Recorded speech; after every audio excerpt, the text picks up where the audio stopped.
Vous écoutez Procrastination, saison 2, épisode 20, Talent versus travail. Podcast sur l'écriture en 15 minutes. Parce que vous avez autre chose à faire. Et qu'on n'a pas la science infuse. Avec les voix de Mélanie Fazi, Laurent Jeunefort et Lionel Debus. Voilà, alors histoire de bien vous laisser sur l'été avec un sujet qui fera peut-être couler de l'encre ou pas, on va peut-être se faire des amis ou pas, un sujet qui agite régulièrement les milieux créatifs. Certains disent que le talent fait tout, d'autres que le travail fait tout, parfois qu'on est entre les deux. Donc on va essayer de simplement défricher cette notion. Qu'est-ce que le talent, qu'est-ce que le travail, le poids de l'un, de l'autre, de l'investissement, etc. On va probablement pas résoudre ça en un quart d'heure, parce que sinon après on va attaquer sur la paix dans le monde et résoudre le problème du monde entier, mais au moins donner quelques opinions et notre avis sur ces positions-là, et ensuite probablement laisser Internet nous brûler pendant tout l'été. Qu'est-ce que le talent? C'est la partie qui ne Vous avez s'apprend vu comment pas. je me mouille pas? Moi, ce qui me vient spontanément, c'est la partie qui ne s'apprend pas. Moi, j'ai tendance à penser qu'en fait, je serais pour l'option entre les deux. C'est-à-dire, les deux existent et on est toujours quelque part entre les deux. J'ai du mal avec cette idée qui se démocratise un peu, peut-être avec Internet, avec les méthodes d'écriture, etc. Et qui rejoint la question de l'inspiration qu'on avait déjà abordée. Est-ce qu'elle existe ou pas? Et beaucoup de gens disent que non, il suffit de travailler, de s'y mettre. Et moi, je suis plus nuancée. J'ai tendance à penser qu'on peut apprendre énormément de choses. On peut apprendre la technique. Je pense qu'à peu près n'importe qui, s'il prend des méthodes d'écriture, s'y plonge suffisamment, peut apprendre à écrire un texte de A à Z. Je suis pas persuadée que tout le monde, à partir de là, puisse produire un texte qui va être original, intéressant, apporter quelque chose de nouveau. Et ce que j'appellerais, moi, le talent, c'est la partie qui émerge et qui ne s'apprend pas, en fait. Et je pense qu'il y a un mélange des deux, qu'il y a un certain nombre de choses qui peuvent s'apprendre et sur lesquelles on progresse, et qu'il y a des choses qui sont plus de l'ordre de la personnalité, du regard sur le monde, j'allais dire du choix des thèmes. C'est pas tellement un choix, les thèmes qui sont nos obsessions. Toutes ces choses-là, je pense, ne peuvent pas s'apprendre à l'identique d'une personne à l'autre. Et ce que j'appellerais talent, pour moi, c'est de cet ordre-là.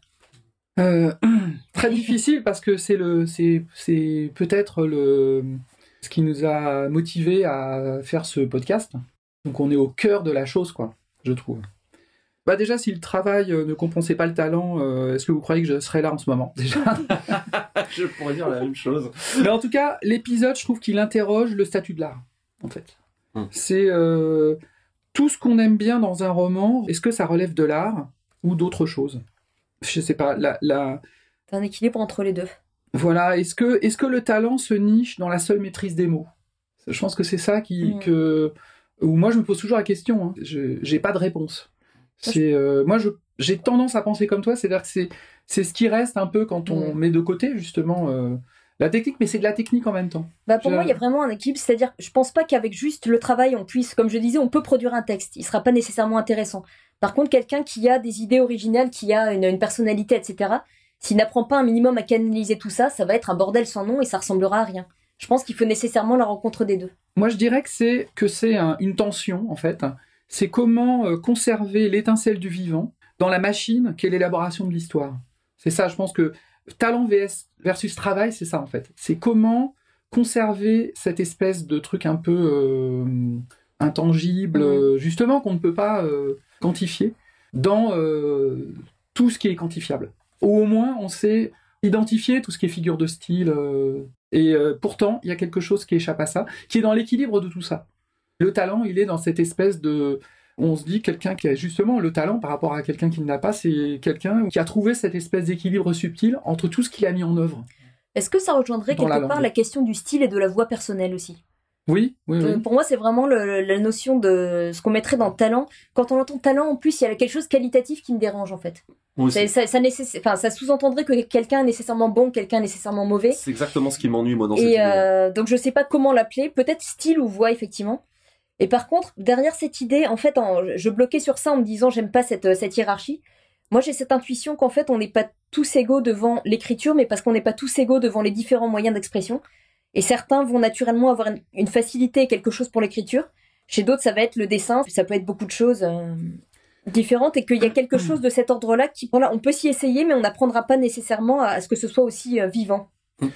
J'aime beaucoup ce que tu dis, Laurence, sur le fait de laisser la vie apparaître à travers le truc, parce que je pense que c'est le parcours de tout créateur. C'est Il y a l'envie, ensuite il y a l'apprentissage de la technique, il y a l'apprentissage des outils de manière générale, qu'on le fasse de façon rigoureuse ou en le découvrant par essai-erreur. Et ensuite, ce travail-là, finalement, au bout d'un moment, on en a parlé sur l'épisode sur la concision un peu d'ailleurs, on fait presque le chemin inverse, c'est-à-dire que vient un moment où les outils doivent s'effacer pour que la vie, mûrie par l'apprentissage, puisse briller à nouveau à travers ce qu'on fait, en fait. Et que le chemin de la création, c'est un peu ça. Moi, j'ai l'impression que ce qui distingue un grand auteur d'un petit auteur, et je pense qu'il y a des grands auteurs, des petits auteurs, je veux dire, je suis pas égalitaire du tout. Je pense qu'il y a des bons et il y a des pas bons. Mais en revanche, là où je suis pas du tout élitiste, c'est que je pense que la capacité des grands, c'est d'être bon tout le temps. Et je pense qu'on a, pour le coup, tous la capacité d'être bon à un moment. Moi, par exemple, je sais que j'ai sur les 50 romans que j'en ai écrits, j'en mettrais peut-être 3 que je trouve bons. Voilà. Un grand auteur, quasiment toute sa bibliographie vont être des bons livres, en fait. Ah, je suis pas forcément d'accord avec ça. Je pense qu'on peut pas. Moi, j'ai plutôt l'intuition qu'on ne peut pas être bon constamment. À la limite, on peut se censurer, s'auto-censurer sur des choses qu'on trouve mauvaises. Je suis persuadée que quelqu'un qui écrit oui, en fait, mais que, enfin, je sais pas l'idée. Je pense que justement, personne n'est bon constamment et qu'à la limite. Mais du coup, comment je peux dire ça? J'ai un exemple là qui me vient, qui a peut-être rien à voir avec le sujet, mais je pense à quelqu'un comme Harper Lee qui n'a écrit qu'un seul roman. Bon, un deuxième, mais on suppose que c'est un fond de tiroir qu'on l'a obligé à sortir, donc le deuxième, on va pas en tenir compte. Et c'est quelqu'un qui est reconnu comme une écrivaine vraiment majeure dans l'histoire de la littérature pour un livre. Donc moi, ça m'interpelle beaucoup cette idée. Est-ce que ouais, mais moi aussi, parce que c'est être bon sur le long terme ou... Moi, je pense pas qu'on puisse dire voilà, celui-là il est bon, celui-là il est pas bon. Je pense que on est bon à certains moments et on peut ne pas être bon à d'autres moments. Donc, je pense que c'est pas une question. Rien n'est rédhibitoire là-dedans. Parce que je pense qu'il y a aussi des moments où on rencontre son roman et des moments où on ne le rencontre pas, en fait, d'une certaine manière. Juste, en fait, il y a des moments où le talent s'exprime à son top et des moments où il s'exprime moins, où c'est juste le métier qui parle. Voilà, et c'est là où aussi ce qui détermine un auteur professionnel de quelqu'un qui ne l'est pas, c'est que quelqu'un qui est professionnel, il va écrire même s'il n'est pas en forme, même s'il rencontre pas justement cette espèce d'étincelle toujours, cette espèce de petit feu qui doit être au centre de la création. Des fois, il est étouffé par le quotidien, etc. J'ai souvent du mal avec les réactions de certains lecteurs qui suivent des auteurs très prolifiques et qui, de temps en temps, si un roman est en dessous ou s'il y en a 2 à la suite qui sont en dessous, tout de suite on va dire « Ah c'était mieux avant, il a perdu son talent, etc. » Et ça m'horripile précisément pour ces raisons. C'est qu'on on a tous des hauts et des bas, personne ne peut être constant, on peut très bien avoir un problème dans sa vie qui fait qu'on n'est pas au top à ce moment-là. J'ai beaucoup de mal avec ça, en fait. Et parfois, ne pas rencontrer le roman pendant 1-2 bouquins, mais avoir quand même, entre guillemets, fait le taf, c'est-à-dire que ça tient la route, il y a une histoire, c'est bien construit, etc. C'est peut-être des étapes d'une maturation plus vaste qui vont permettre au 3e bouquin après de retrouver ce niveau-là. J'allais juste ajouter, il y a ça aussi, moi, dans cette idée de talent et de travail, il y a aussi la notion qu'on progresse énormément. Et que normalement, pour moi, un bon auteur, c'est aussi quelqu'un qui apprend à avancer et qui ne fait pas strictement le même livre tout le temps. Et qui avance tout le temps, Ouais, c'est quelque chose qui m'intrigue toujours un peu, mais j'entends des écrivains dire parfois qu'ils ont attendu des années d'avoir l'expérience ou la maturité nécessaire pour écrire un projet qu'ils portent depuis longtemps. C'est quelque chose qui... Enfin, moi, je fonctionne pas du tout comme ça, mais j'entends ça très souvent. Moi, c'est mon cas, par exemple. Sur le thème de l'extraterrestre, j'ai attendu volontairement 15 ans, parce que je me sentais pas du tout les épaules de traiter du thème de l'extraterrestre, qui est pour moi vraiment une vraie gageure. Pour moi, c'est quelque chose d'extrêmement difficile, peut-être la chose la plus difficile qui soit. L'altérité la plus absolue vécue dans la chair d'un extraterrestre, justement. J'ai attendu une quinzaine d'années pour pouvoir m'attaquer de front au sujet. Donc tout à fait. Ouais, moi aussi, une série comme Les Dieux Sauvages, avec énormément de points de vue, énormément de dieux, etc., je me sentais pas la capacité à maintenir l'attention, à jongler avec toutes les assiettes sans en casser aucune, si j'avais pas fait des projets comme Léviathan, il y a que 2 puis 3 points de vue au fur de la série, de manière à acquérir suffisamment de hauteur sur mon boulot et de recul esthétique pour savoir le faire convenablement et après le retravailler convenablement pour avoir suffisamment de recul pour savoir ce que je voulais en faire, en fait, quelque part. De toute façon, moi aussi, je suis assez ennuyé par l'idée de talent parce que elle suppose l'idée de don. Or, viscéralement, fondamentalement, je crois énormément à la plasticité de l'être humain et à sa capacité à apprendre les choses. Ce qu'on appelle talent, faute de meilleurs termes, c'est peut-être une forme de prédisposition mentale à travailler quelque chose. Et en fait, s'établit un feedback positif. C'est-à-dire que si on a cette prédisposition, on a intéressé, on a peut-être une base de sensibilité. Et en fait, on se commence à travailler les choses. Et du coup, on en obtient un retour positif très vite. Ce qui stimule la persévérance et crée une boucle vertueuse. Mais est-ce qu'on l'a pas? pour moi, ça me paraît impossible à dire. Le talent, quelque part, pour moi, c'est une prédisposition, une forme d'intérêt. Et qu'est-ce qui se contrôle? Si j'ai envie d'écrire, qu'est-ce que je peux contrôler? Travailler, c'est tout.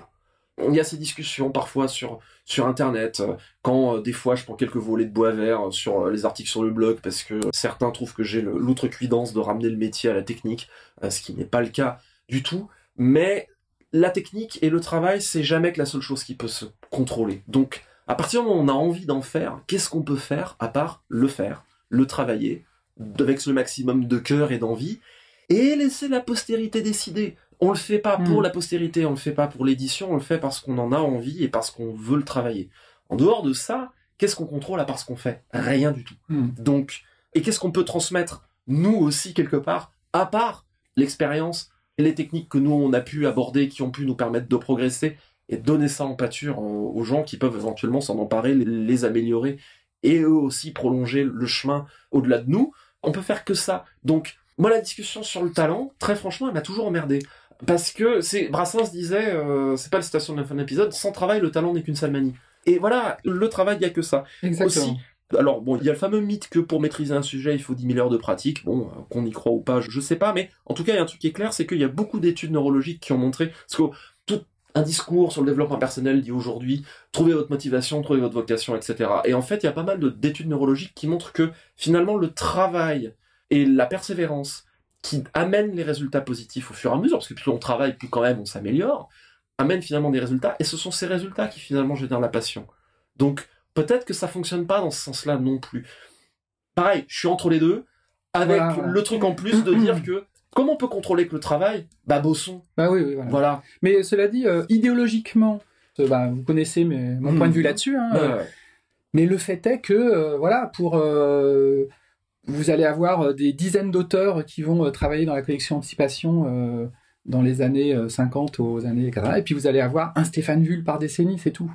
Donc il y a quand même, c'est terrible à dire, mais il y a des gens qui ont vraiment du talent, qui n'ont pas plus travaillé que les autres, mais qui ont ce petit quelque chose quand même. Mais cela dit, il ne faut pas tomber dans cette espèce de romantisme de l'écrivain. Voilà. Et au-delà de ça, ça pourrait nous amener sur beaucoup d'autres choses. Ça amène la question de pourquoi on écrit, en fait. Est-ce qu'on écrit pour être Stéphane Vull? Est-ce qu'on écrit... En fait, je pense qu'on devrait écrire pour être soi et laisser les choses décider quelque part. Faire les choses avec cœur, du mieux possible, avec le travail. Je pense qu'il est toujours dangereux de se croire génial, parce qu'effectivement, il y a peut-être qu'un Stéphane Vull par décennie. Voilà.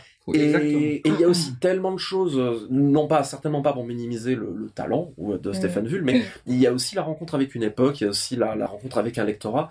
Toutes ces choses-là sont tellement incontrôlables. Bossons et faisons le meilleur travail possible. Il y a cette idée d'être soi qui me parle dans le sens où c'est pas dans l'idée de la technique, il peut aussi y avoir l'idée que les choses doivent fonctionner comme ça, doivent fonctionner de telle manière. Non. Et il faudrait justement réussir à réintégrer quelque chose de sa propre manière d'utiliser cette technique. Et pour moi, c'est là aussi que se joue l'équilibre. C'est pour ça que la technique, quand on l'évoquait vite fait tout à l'heure, la technique est très importante pour l'apprentissage des règles, des codes, etc. Mais il y a un moment, il faut en faire sa tambouille et laisser paraître son esthétisme, sa vie, son projet. Oublier la technique, mais pour l'oublier, il faut l'avoir apprise, quelque part. On est d'accord. Nous sommes arrivés à la fin de notre temps écoulé, à la fin de cette saison 2, donc la petite citation. Citation de Boileau, qui nous dit « Sans la langue, en un mot, l'auteur le plus divin est toujours, quoi qu'il fasse, un méchant écrivain. » À nouveau, on veut vous remercier pour votre fidélité au cours de cette nouvelle saison. Remercier toujours elbakin.net qui nous héberge et nous diffuse. Merci à eux pour le travail en coulisses qu'ils donnent pour le podcast, sans qui ce podcast n'existerait probablement pas. Merci à vous de nous avoir suivis. On vous bassine pas avec ça, mais au cas où, si cette saison vous a plu, n'hésitez pas à laisser un petit commentaire ou une petite critique ou quelques étoiles sur iTunes ou votre agrégateur de podcast préféré. Ça permet à d'autres auteurs ou d'autres personnes qui peuvent être intéressées de trouver le podcast. On vous donne rendez-vous pour une saison 3 à partir de la rentrée prochaine, le 15 septembre. Et j'arrête de parler, et en attendant, arrêtez de procrastiner, écrivez.